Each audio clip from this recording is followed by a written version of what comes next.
sticking solely to Q&A today? Is that what pretty much? Because there's not a heck of a lot of other stuff. Yeah, let's keep. I mean, we can. I haven't had a chance to go through the CID document that dropped today, and I don't feel comfortable talking about it at length. So we should probably just leave it until next week. Agreed. I mean, it's all today, did it? Yeah, it's all Gators anyway. So yeah. How I feel about that. Dracodile looks pretty good. Man, that's some serious shine, you guys. Yep. It's what you do. LED lights. Yeah, there we go. There. Should you consider wearing a hat? So then, Well, I do every time I go outside.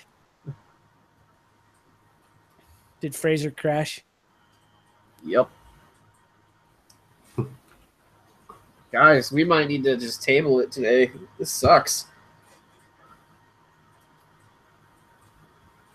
I suppose I'll have to wait and see. But I think we also need, sorry, Mike, before you make your point, I think that more to this point is that I think we need to move production to my computer because Fraser seems to just continue to have technical issues.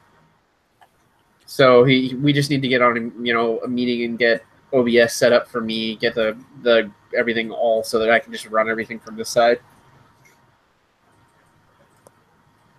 Are you hearing this, Fraser? Are you back? What's up?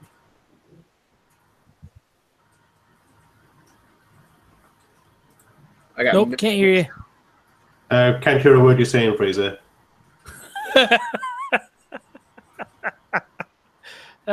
Crap. You've done a Dallas on us.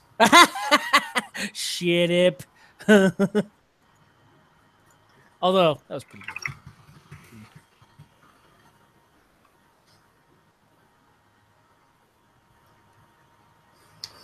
Oh, so tired. On a side note, my busy season at work just came to a close. So for the next few months, things will be slow until February. Yeah, sporting goods season's pretty slow this time of year. Sporting goods. Isn't that what you... Well, I know you work on training stuff, but... Convenience stores. We're gas stations. Oh, I thought it was a... What was that big building one that you did? I thought that was a sporting goods store, the one that you showed us, the model you painted. Nope, that was one of our gas stations. Oh. 4,000 square foot store. Holy crap, how the hell do you have a 4,000 square foot gas station? We have made to order food. It's pretty rad. Huh. Cool. It's next time you're out here, I'll take you to one of our big ones. Yeah, absolutely. We have some tiny old stores too, but actually I won't be traveling out your way for a while. I do go to Denver here at the beginning of the month. I leave for Denver on the 4th or 5th. Of November? Of October. October? Oh, man. I'm going to Denver for work in the end of November. Ah. So we've opened 13 stores across the Front Range area in the last couple months. And we're going to open some more. Nice. So we're on the fast track in that respect, too. Like, our little 6-restaurant franchise by the end of the year is going to be up to 19. Nice. Yeah. Nice. In the same area, it sounds like. So we're picking up all of the remaining stores in Washington. So we will have literally every piece of property that's got a Sonic on it in the state. We're getting 2 spots in Oregon. Nice. Out in Salem. And then we've got development agreements for just a fucking metric shit ton of stuff in the next couple of years. So, nice, dude. Nice. Yeah, my job's going to get real busy real quick. Yeah, we just hit 300 stores company-wide. And we're hoping to be at 400 here by the end of the next year, not this year. Nice. Okay. Well, That's a lot. Where we had 35 stores 8 years ago. That's a lot. All right, Randy, what's up? I am going to switch this to... I'm going to let people watch on YouTube through the Hangouts. But no Twitch today.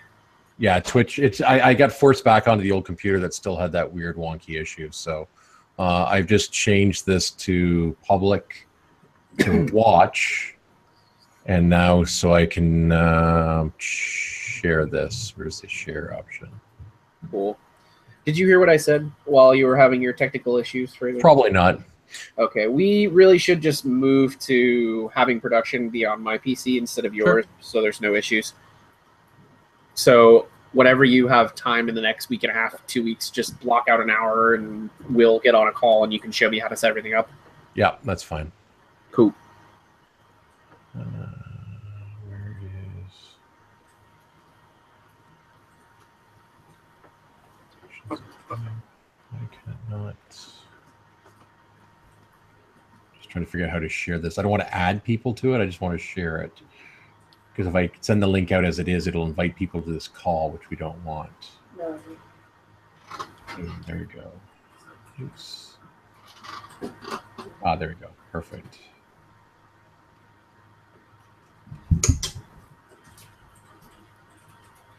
I will send this out.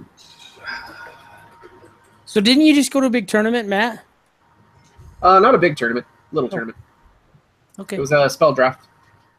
Oh, those are fun. Yeah, it was fun. Those can suck depending on what you get, but I got some pretty good shit.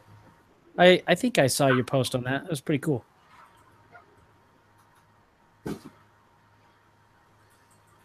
Yeah, Signs of Importance is gross. It's one of those stupid good spells that probably shouldn't ever be around ever. I played Vlad 1 with Kalandra, so it was basically Signs of Importance versus Starcrossed. God, too many dice. Yeah, it was not. It pretty much averaged everything out, which was a bit of a pain. Speaking of Signs of Importance, have it equivalent to the CID. Jaga's gained Signs of Importance. Yeah, I saw that. Yeah, I was looking over Vlad's spell list, and I'm like, how do you lose with Vlad? Like very carefully. That spell is so broken good. Like I had my Mountain King. Vlad struggles with is armies of large amounts of stealth shooting.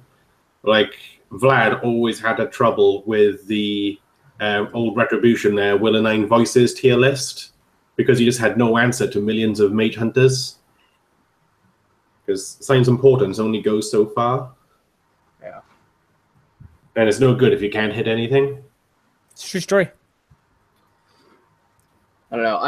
That spell was so powerful for me in particular. Like I had my Mountain King get his points back in one activation with that spell. Holy crap. I killed 2 heavies, 3 solos, and an entire unit of Knights Errant. You know what else we could talk about if you want to talk about something? How do we make our light war beasts more effective for their points? Make them less points.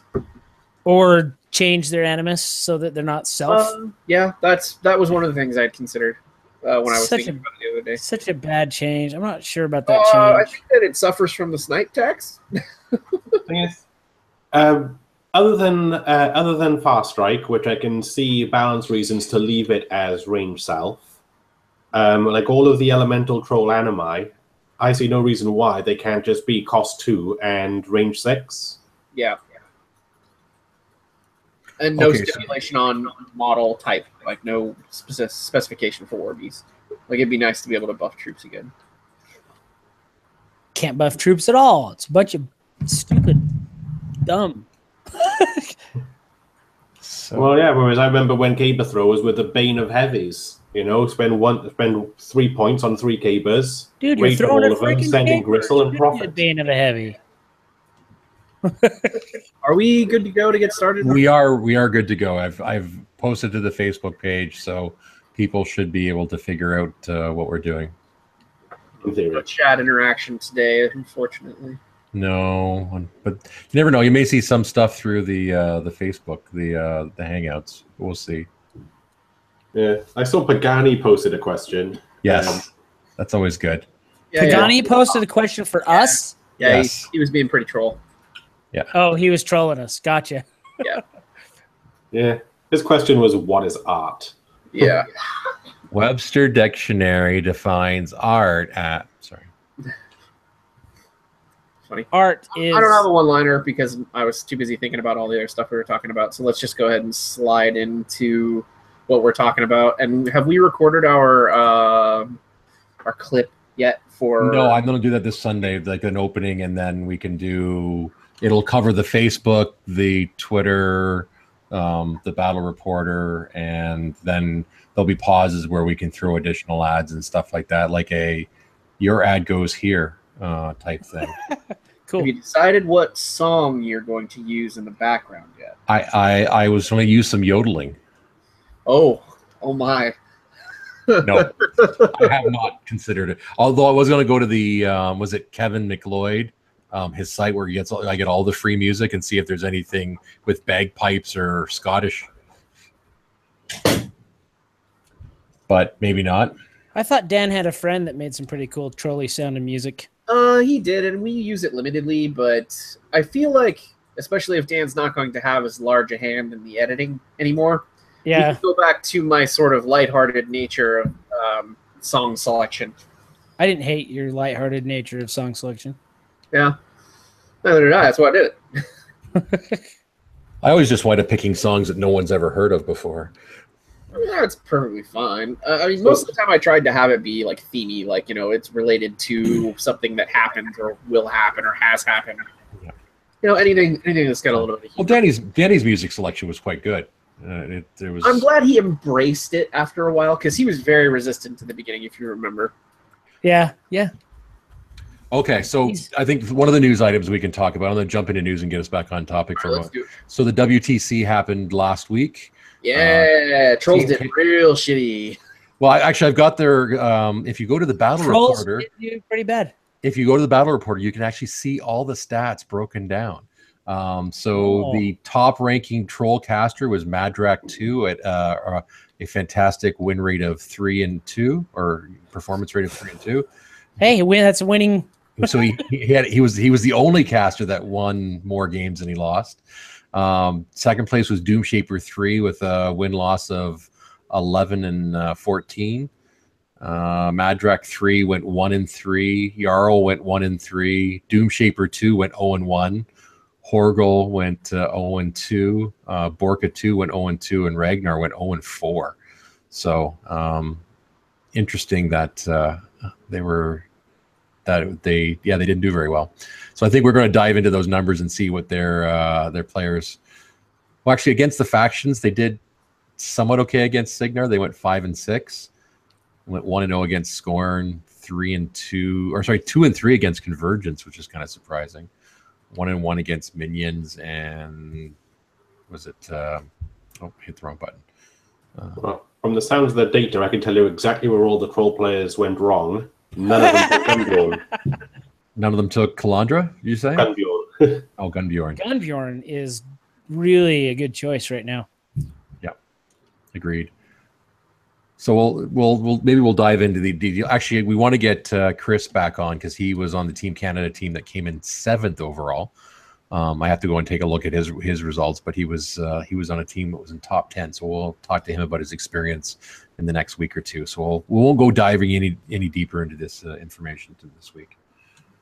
But we got to bring it back. We've got Northkin coming here real soon. So hopefully we'll have some revitalization. I'm excited for Northkin. It's gonna be good. The Northkin Elder makes me wish that the regular Elder was as good as he is. He's still good. He is. He has his uses.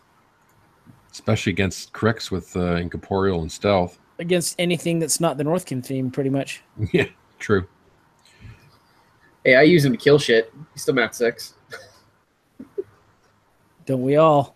Alrighty. So let's go ahead and transition into the chunk of our podcast that's going to be the biggest here, and that'll be our Q&A section. We took this mostly from Facebook, so unless anybody's got emails or other things to discuss, I'm going to go ahead and kick it over to Fraser to go ahead and get us started.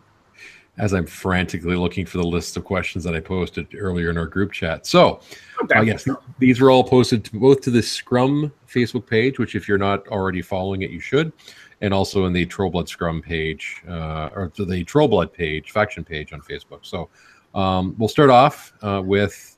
Let's start off. I'm going to pick them at random order just to be difficult. So, Andrew Rush asks, how do you think the proposed CID changes are going to affect list pairings? Is there anything you guys plan on to buy immediately? All of it. Our new warcaster. She's pretty boss. Colgrima? Yeah. And probably... two of the heavies for sure. Probably two of the bears. Well, I heard Flanzer, the bears and the raiders for sure. I heard Flanzer wasn't a big fan of the cost of our new brawler, but it went up to 17 from 16 in the CID when they did it the 12 days of CID. So it has gone up a point. 16's a lot too, but well, I think the way we justified the 16 is the Earthborn was going down to 14. So in the end, you got them both for 15. So it was a bit of a trade-off, or a bit of a balancing out. But at 17, it's a little bit harder. Now, that being said, in November, they're not releasing the Brawler. It's not on the schedule, nor is the Hooch Brawler or those pieces. The Christmas list schedule for December. Yeah, but even the Hooch Hauler hasn't been given a release date. In November, it's Colgrima, the new Super Solo, I forget the guy's name, the Elder, the Bears, and the Northkin, or the Elder. The unit, the stupidly expensive $85 the Raiders. Yep, double bears. That's going to be the first thing I buy. Bears. The bears are awesome. Oh yeah, the gorgeous models look gorgeous. The models are fantastic. There are a couple of different ways you can play them. You can use them as ambush munchkins, or you can just run them up in front of your Glacier King and just run up in permanent stealth. So happy times no matter how you play the bears. So stealth. Sorry, I'm okay now. Yeah. It's not a troll thing, so it's nice to actually have it for once. Yeah, and the definition of art is mauling an enemy warcaster with polar bears. Yeah. There you go. There you go, Pagani. Make sure he knows that's our definition of art. Yeah. Let's go back to the list pairings though. So I think on the outset, what you're probably going to see is a whole lot of Colgrima plus X. Colgrima in the new theme when she comes out, and then it's Colgrima plus Borka. That's what we're looking at. That's probably what you're going to see a lot of right away. I have a sneaking suspicion though that it won't happen as fast as you think, though. I still think Doomshaper 3 is probably going to have a prominent spot in the meta. So I think he'll continue. I think you're going to see more of Madrak 1 with his changes. With his changes, I think you're going to see a lot of him. He's better. Yep, especially in Band of Heroes. I'm not sure he's that much better, but he is better. Well, he's significantly better. and there's one of the questions that we're let me define that much better. Tournament list worthy better. I'm not sure yet. Yeah, I think he's top 5 now in our faction. I think he got that much better. Well, yeah. I bring the top 2 or 3 to my tournaments, so I can safely stick behind that comment there that I don't think he's tournament ready. Interesting. Yeah. Okay. Well, Colgrima, I think Colgrima will people will play around a lot with Colgrima at the start with the Storm of the North, but I think that people will soon settle on playing her with Mulg in Prayer of Dunya. No, you got to play with Mulg. Yeah. Yeah. I think you're right on Prayer of Dunya as well. I think that's especially if Mulg comes through as the juggernaut of destruction that we've seen in the CID, then I very much expect to see Colgrima Mulg Prayer of Dunya, especially if you use Rune Shapers to abuse Arcane Vortex to manage your own fury. I mean, there's so many other options for that as well. The downside to that is I have to bring Rune Shapers on purpose. Honestly speaking, like they're not terrible. I'm not saying. Just to wheel it back a bit, we did talk about the Doom Mike's secret tech while we were in the pre-show. So people who are just listening to this as recording, have no idea what Mike's talking about. So just so we don't get a bunch of angry letters, because people still send letters. Mike, can you explain your new secret tech? Right, do you mean emails? What are we talking about here? No, telegraphs. Or telegraphs. Okay, so the smoke signals that were sent over from the UK all the way over to the US and Canada, is at the moment the wording on Arcane Vortex doesn't specify that it's that you can't use it on friendly spells. So you could use a unit of Rune Shapers, and so let's say Mulg maxes out to kill, like, say, a Colossal or something, but then you've either got too much Fury on the board, or you need Mulg as a possible transfer target. Your Rune Shapers can target Mulg with a Rock Hammer. He spends a Fury to Arcane Vortex the Rock Hammer. Oh, that's so nasty. So effectively, it's Mulg has his own Fury management. That's actual jank. That is. That's 9 points you have to invest, so you have a bit of Fury management. That's kind of. Or you can take 6 and use the. But you do also need units anyways for for scenarios now. So. But not for flags, only for because flags still require solos, correct? Yeah, flags need solos. Rectangle zones need units, and the circle zones need war beasts or warjacks, if I remember correctly. Yeah. So realistically, you're probably going to bring 1 unit of Rune Shapers anyway, maybe 2. Interesting. Okay.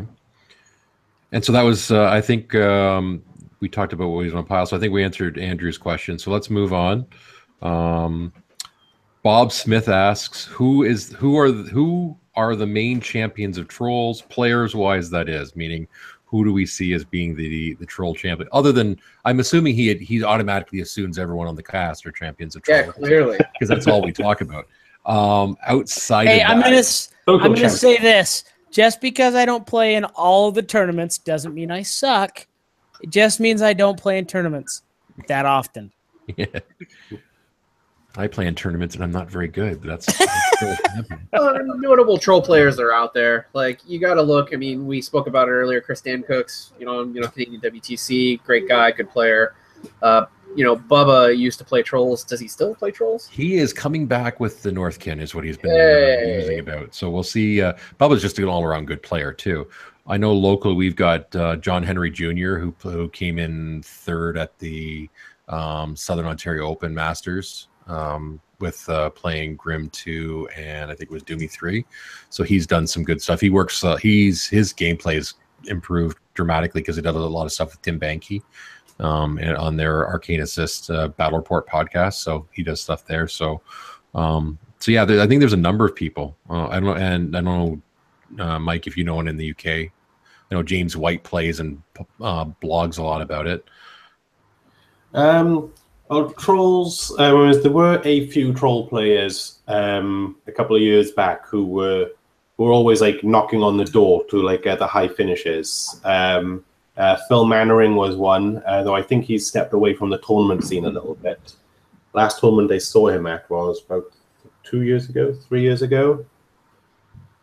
Because I saw him at the Welsh Masters in 2015, I think it was. Other than that, there are a couple of others. The names slip my mind at the moment.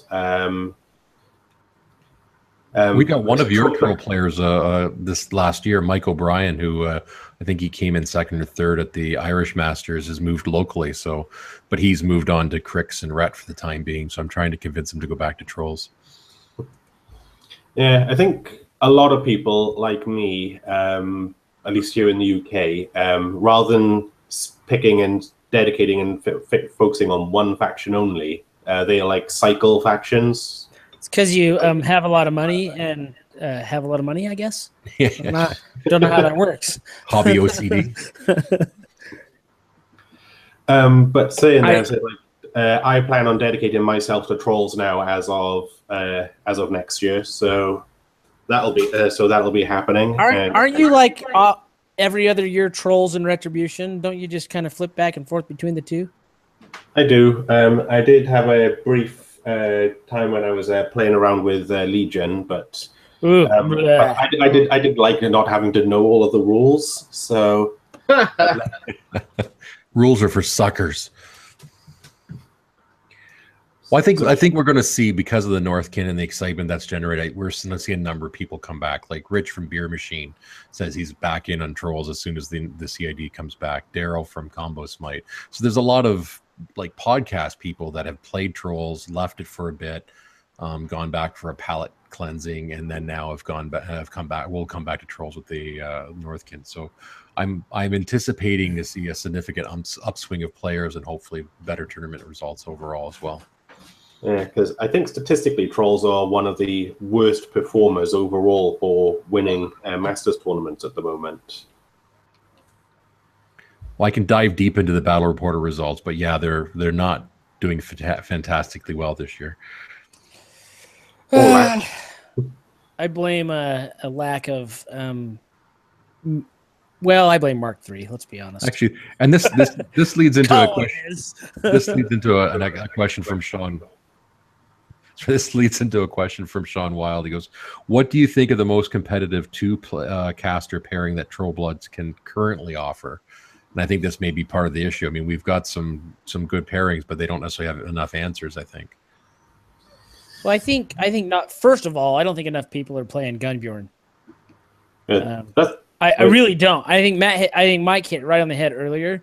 Gunbjorn is really good. Because he does it from halfway across the board. And I just think there's a lot of us that are still kind of stuck in the old Mark II mindset where Gunbjorn was the worst that we had to offer. And he clearly is not the worst we have to offer. And I think that what I hope you'll see is that Crow Company actually opens up some interesting options for Gunbjorn. In fact, now that we can take Boom Howlers in that particular theme list, it really opens up, like, you've got your front line that's going to be beefy and hard to kill, and you've got your back line with all your shooting and Gunbjorn. You don't necessarily even have to take a Glacier King. You can use a Mountain King there for your heavy lifting, take a War Wagon. Like, there's lots of really cool stuff you can do there. As far as the current two-caster pairing, it's really tough to say. Like, we don't have a lot of solid options to deal with the things that are really, really like prominent right now. Sean mentioned them by name: Ghost Fleet and Dark Host. Crix kind of hoses us right now. There's not a lot of great options. So until you see power levels normalize across the board, especially with Crix right now, Trolls are going to suffer a little bit, and it's going to be really hard to sort of find our footing in that respect. Well, I mean, we've talked about going forward that Cole Grimma may be a Crix drop, but the changes to Grim 1, like Grim 1 was one of our almost default Crix drops in Mark II. Getting his feet back, does that get him closer to where we need a caster to be to handle Crix? I think Grim 1's more solid than he gets credit for, probably. I don't know. I've been a Grim 1 fan since Mark 1, so maybe I'm biased, clearly. But I love him, and I'm very excited about getting his feet back. For a little while, I shelved him, and now I'm fixing to pick him back up. So pretty stoked about that. Yeah, thing is, Gunbjorn is a Ghost Fleet drop because nothing makes like Ghost Fleet sadder than a Glacier King who just walks up and explosivos and kills all 3 unit leaders. Because as soon as they're dead, removed from play, they can't deathbound anymore. That's true. So Gunbjorn is a Ghost Fleet drop. Well, removed from play, we don't have a lot of that other than snacking, which doesn't work. Doesn't work on Ghost Fleet. It's basically Band of Heroes is one of the big ones. So yeah, Band of Heroes is for your for basically Warrior Model White takedown is the only other option. And the question is how much of Band of Heroes will get across the board against, for example, Denny 2 and Ghost Fleet. Exactly. None of it. It's too slow. And she'll drop the armor on your heavy armor units by -4 and -5. Yeah, it's not an ideal drop for sure. Having played into that one with, I played Gristle 2 in a Band of Heroes, and it was not fun. Even getting the first turn, it was not fun. Educational, but not.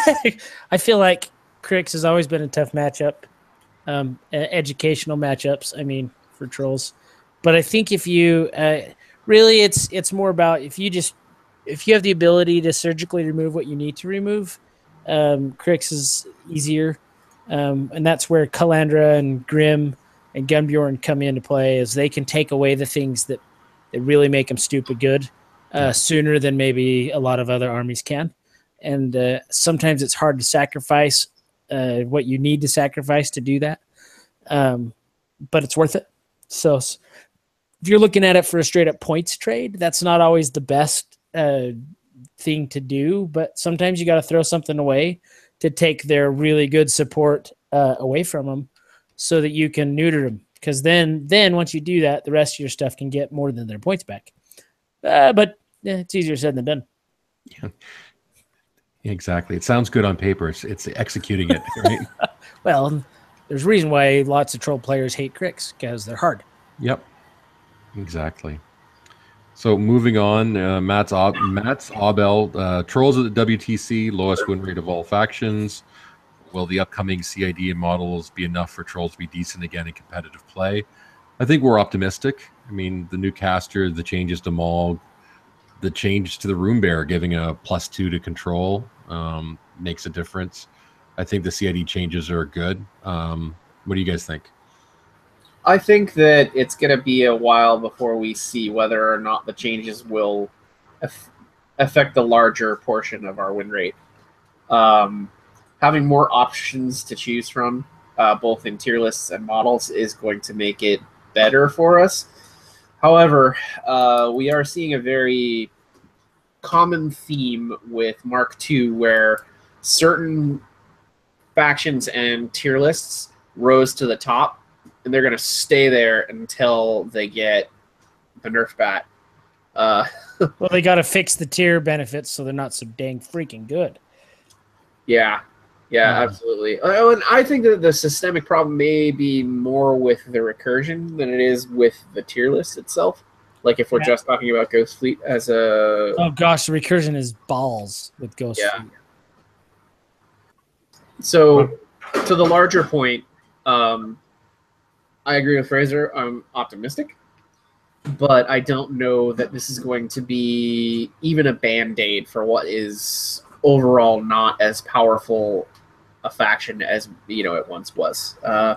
We will see. And I think that probably the biggest two things about this are going to be Mulg and Kolgrima. If they turn out to be effective, then we will probably see a significant rise in our win rate. I hope so. I also think we may have a potential to see a better win rate if people are coming back to it, because so many people have left. We're not necessarily seeing a fair percentage of people actually playing them. So the people that are sticking with them may not be the more competitive players or the better players, like the Bubbas of the game, who wins with almost anything he plays. He won an event at the Sioux with an army he'd never played before. He's just good at the game. So if he goes back to the trolls, he'll start winning games. The more people that play them, then you'll get a better ratio. I don't think we're necessarily seeing as good a... Granted, there are a number of pieces that we need, or changes, that improvements that we could use, and they're getting. But I think if you saw a larger number of people play, you may have seen it may not have looked as bad as it does, because people have abandoned it. I can agree with that. I bet if we were to actually get a poll on overall strength of faction, more as a number of players playing, we're probably as unpopular as we have ever been as a faction. Whereas even through the worst parts of Mark II, trolls were still so themey and interesting, and had really cool models that people continued to play regardless of tournament standings. And so the numbers there, I think, would be very interesting to see.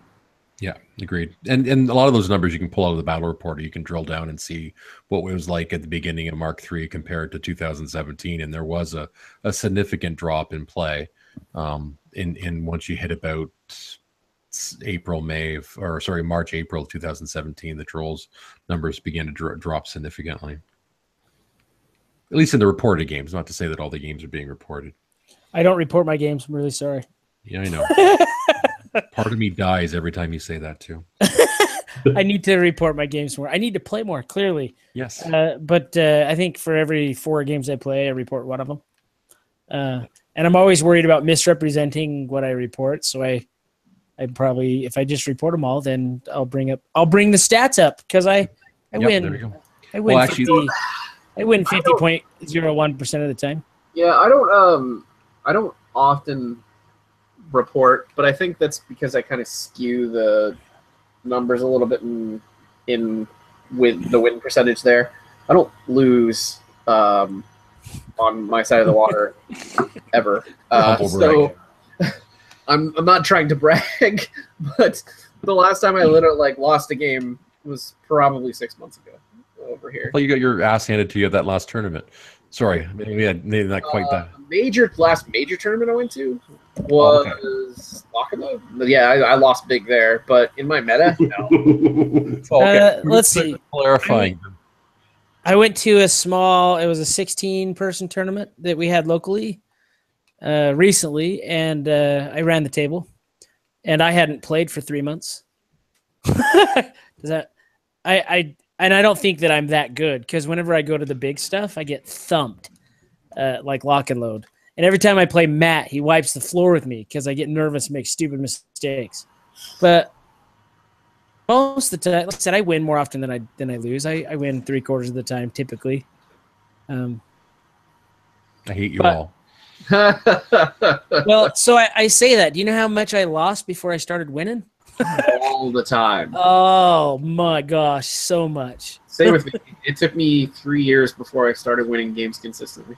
My yearly win percentage didn't get more wins than losses until about 3-4 years in.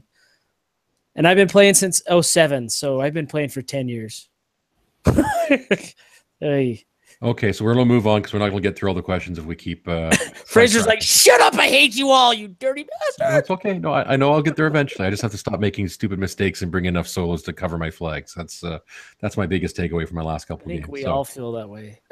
So the next question, and I apologize, I'm going to butcher this name completely. It's Guillemine Sardine. Let's call him Gil. Gil, there we go. He's asking a few questions we've already covered, but the one he says, how would you fix Troll's light war beasts, and do you feel there's a problem with some or all of them to begin with? Yes, there's a problem with some or all of them. Too expensive? We have a few that are appropriately costed. Bouncer, I think, is fair at 9 points. I like the Nitro a lot, but that's just me. Yeah. Well, the Basher will be good too. Say what? I'm also a fan of the Night Troll. This is the person who used them in Mark II. I use them all the time in Mark III. I like the Night Troll a lot. Why you lose a tournament, Stealth. 3 base attacks with Rage in the Stone, and they cost 7 points. Just bring a Slag Troll and you don't even need to buff it. It depends on if I'm playing against a War Machine player or Hordes player. No one plays Hordes anymore. Come on. It's all War Machine. Nobody plays Hordes anymore. That's true. So I think, I think some of them are a little over cost. I think the Impaler still is crazy at 11 points. So Snipe is so good that it probably is the reason he costs so much. But it's only on him. I guess your caster as well. So caster. But here's what I think you could argue for the Impaler if you're going to make him that point cost. He needs to be better in every possible way. Rat 6, at the very least, Mat 6. And then probably bump him a POW just like the Axer so that he's got POW 14. So he's a functional solo who's not as survivable as the Axer, granted, but still has a purpose when he's not providing the Animus. Because to be perfectly honest, like as a one-off shot at a POW 13 for his gun that he has to buff himself for, he's not worth the points, and he does not get enough work done just for that Animus. Yep, agreed. Well, as far as the Impaler is concerned, you only have to take a look at, admittedly, we've only seen like the final CID version, but you only have to compare him to the Ice Troll. The Ice Troll is a point cheaper, range 10 instead of range 8, but obviously he doesn't have Snipe, but critical freeze rather than critical slam. All of our stuff should be range 10. All of it. All of it. I think that you can't. I think you can't put Snipe on the Bomber and justify the Impaler right now. Period. Yeah, agreed. At that point cost, it just doesn't make any sense. Makes me sad. Back to the elementals though. Like, okay, so they all want to have a clear purpose. None of them have a clear purpose right now. Like, some of them have good guns, but they're not good at using them. And some of them have a reasonable animus that sucks because you can only use it on self. Yep. And some of them just don't seem to have a clear purpose at all, i.e. Swamp Troll or even the Storm Troll. Just, I can't find a spot in lists for him right now. Storm Troll is gold against either Signar, or if you confuse people because he's got the repulsor, so they come in attacking, then push back an inch. It completely messes with people's plan, but it's more of a forget thing. But Storm Trolls are very prominent, or are very helpful against Signar, at least that's my experience. I have not had a point at which I've ever wanted to put a Storm Troll on a list yet. Like, it just doesn't do... It's another problem where it does not do enough work for its points, and it's fragile enough that it just gets killed if your opponent, looks at it the wrong way. I just think they all lost a lot of utility when all of their animus went range self. Agreed. And then all of a sudden you have to bring them on what they can do for themselves, and none of them do enough for themselves to justify the cost over maybe the better choices. Earthborn. Yeah. Can't believe I said that because I was so mean when they first released Earthborn. Oh god, but at 14 points, the Earthborn is like so solid gold. He's like a light beast in a heavy package. Like, he just does so much now. Well, what about the new Basher? The new 8-point light? I think he's 9 points. 9? I thought he was 8 for some reason. I think he's a point cheaper. He's a point cheaper than the Axer, if I remember correctly. Yeah, he makes it really hard to bring the Axer unless you got to have Rush. You have to have Rush sometimes. You usually have to have Rush. Yeah. Sometimes. I would have no problems with bringing both of them. Oh, that a kid. I mean, they're reasonable enough. He gets enough work done that in certain lists, Ragnar, Jimmy 3, Jimmy 2, that, like, launching that guy across the table is not a bad idea by any sense of the imagination, because he'll just do work while he's there. So he's probably pretty appropriately costed. I think both of the new lights will be a good addition. But I think that there needs to be a harder eye turned to what the actual role of our light beasts are if they're not going to be useful as an attack model or as a buff model, because right now they're not good at either of them. Yep. So it just doesn't make sense to bring them in most list building. It's the fallout from EE back in Mark II. They changed the range so well, and to now they're 2 punishing instead them. of self. It's not that hard. We can buff our warrior models. It's allowed. Mm-hmm. Yeah, I agree. Is it because of the caber tosser? Is that what happened? Because we used to. That's not it. Well, Caber Throwers also got nerfed into the ground. Yeah, I don't even bring them anymore. It makes me sad. Well, I don't even bring Grail Warriors anymore. I got 40 of them. You and are me a both, madman. brother. I have 9 caber tossers and 3 full units, and I don't even touch them. Wow, that's crazy. Okay, let's move on. So, Jason Herbert, the Northkin theme, Northkin models, and the CID changes enough to create the variety of Troll Blood lists. Variety is a strong word. Variety, I would say no, because the Northkin theme, by its very nature, doesn't lend itself to a huge amount of variety. Nope. But caster-wise, I think we talked about this before. You're going to see a lot of Cold Grima, potentially a lot of Borka too. I would have no problems in running Gunbjorn or Madrak 2 in a Northkin theme list. I like Madrak 2 in a Northkin theme list, actually. Because you know what's more ridiculous than Battle Bears? Battle Bears with Blood Fury. Yeah, that's a thing. Oh, I wonder how they'll end up in the final CID. I think they exited the CID at a good place. Nerfed just a smidge before we see him again.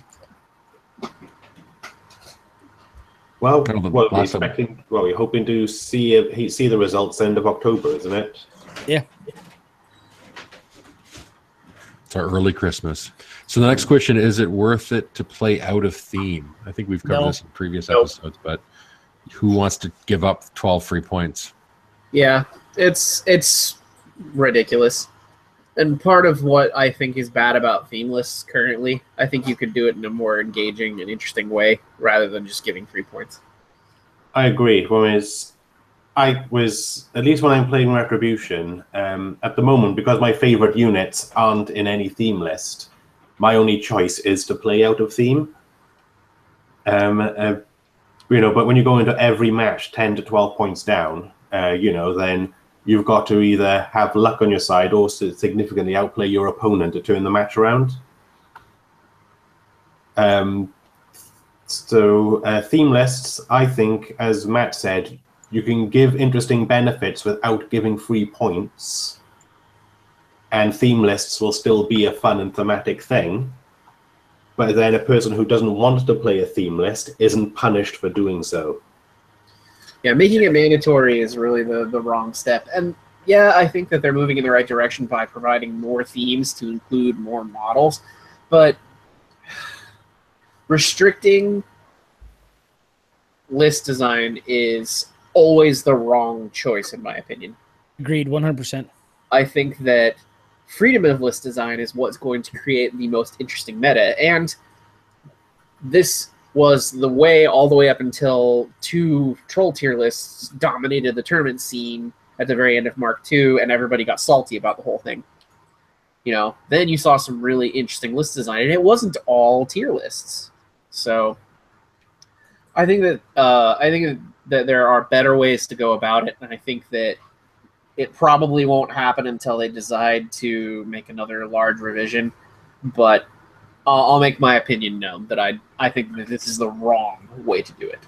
I will agree with you, sir. Sorry. Okay, so next question. I'm skipping over one because I'm kind of... Actually, you know what? I'll also... Question number 3 from Jason is, what happened to hatred? Well, the hatred story is a long one, folks. Settle in. Get yourself a drink. Oh, don't give the hatred story right now. Light a cozy fire. We don't have time for the hatred story. I think we should do a Kickstarter or a GoFundMe if we want to hear the full hatred story. No. Oh, no. Go call hatred if you want the hatred story. I don't have time. I don't know the story, so I like the guy and he's a friend. We don't have time. Okay. Moving on. What's a good infantry to beast to solo ratio to be relevant in the current the new steamroller? That's really hard to say because our theme lists are all so specific in what they want you to bring. Like, you can't go beast heavy in Band of Heroes. It doesn't work. You basically remove half the gimmick. Yep. And in Power Junior, in order to get any of the choices or any of the free points that you're supposed to get, you almost have to bring beasts exclusively with very little other option. Mm-hmm. So I think that the short answer is just that you need to tailor your list design to suit the tier list if you're playing in that way. If you're not, play whatever you want. You're probably going to lose, but you're playing a list that you want to play. Yeah, I don't think there is some ratio just because in certain factions, some units or solos are better than others. For example, just speaking from a Retribution standpoint, Retribution have a ton of fantastic solos for taking flags because all the buggers have stealth. Mm-hmm. Same again, they've got some units, again, have got stealth, so they're great at tagging the zones on the outsides, forcing people to have to come into them unless they got a way to mitigate it. Whereas, for example, it doesn't matter how many Rune Shaper units you bring, for example, talking Prayer of Dunya here, because they're defense 12, armor 15, and 5 boxes, a single power 20 hit effectively forces a tough roll and kills a guy. So units can be useful, but it depends on what the units are and how sticky they are. Correct. I think the one thing, and from my own games that I've learned, is that you do need to at least to have some good solos that are able to handle those flags. Because the last couple of games I've lost is because I haven't been able to get something onto a flag quickly. The Northkin Shaman's good for that because you can pop a cloud in front of the flag and then just do your 5-inch place back, so you've got a little bit of protection from shooting and from charges. So that's something to consider. Whelps are good as well for at least just annoying and contesting different things as well. Yeah, Whelps are full of gold right now. Like, they're there are highly underrated points in a Power of Dunia list that you can be getting them for free. Like, just how disruptive they can be is really hard to overstate. Well, once all the theme lists update, where you can get a free mercenary unit and a free mercenary solo, Feral Geist goes into my list every single time. 2 points for an incorporeal douchebag to sit on a flag that an opponent has to send a magical gun or spellcaster after to remove him. He's in my Madrak 1 list. Good points. Definitely good points. I'm looking forward to it. We've got one question. Dallas, do you have time for one more question? One more. Okay. Uno mas. David Cox, who's been joined us previously as a special guest, is asking, is Miserable Meat Mountain back? And do you think Wrong Eye and Snapjaw will show up in more Troll Blood lists now? MMM, no, I don't think it's back. Will I see Wrong Eye and Snapjaw? Probably. Yeah, I disagree with him. If you take a bunch of champs, bunch of orders with Madrak 1 and his feet turn, being able to shield guard a bunch of those shots off on the champs, then being able to Seguin, was it Seguin? What's the ability to transfer the bond? Thank you. And then his feet bringing back D3 and all those guys. I think you have a chance. The problem therein lies then you're relying on your weapon master dice to do the work for you, which is always bad. And the warders have literally like crap output now compared to the way they used to. So completely agree. It's a different iteration, and while the feel may be the same, I don't think it's going to be nearly as oppressive as that list design used to be. Like, I mean, that list was just cancer in some cases. Like, you just, I mean, you kill nothing. Your warders like kill a whole heavy by themselves after the fact. Like, you just, what could you do before? It was really ridiculous. Yeah, the warders were brutal at that point. So. Yeah. And the beast package, I think, is a bit of a challenge. It's an interesting take on the new Madrak 1 and how you could potentially use them with that. And I think it could be good. Yeah. And Banner Heroes could make it good. I don't know. We'll see. I am optimistic. I want to try stuff is really what I should say. Exactly. While I don't think it's good necessarily, I think that I want to try it and see if it is good. Exactly. And that brings us to an end of the questions that were posted. So if everyone who's took their time to ask us some questions, actually, sorry, the Will Pagani question is, what is art? I think the Troll Blood Scrum is a definition of art. Finely crafted media straight to your ear hole. Without any technical difficulties that distract from we still discriminate against 2 ears though. So it's an old joke. but for 1 ear, it's pure artwork. That's right. Perfect. And for those who submitted questions, thank you. And I think we're good to wrap it up. Okay, I got to run. See you guys later. All right, gentlemen. I'm gonna go. Guys. That was quick and painless. So thank you. I don't remember the last time I was done before 10 o'clock or before 11 o'clock. So. Well, and Mike, you get to have more sleep. Oh, some sleep. I haven't slept yet. Oh, this one started early enough that it was actually worth just staying awake. You madman, you. So, okay. Well, thank you, gentlemen, and we'll talk soon. Later. All right, catch you soon.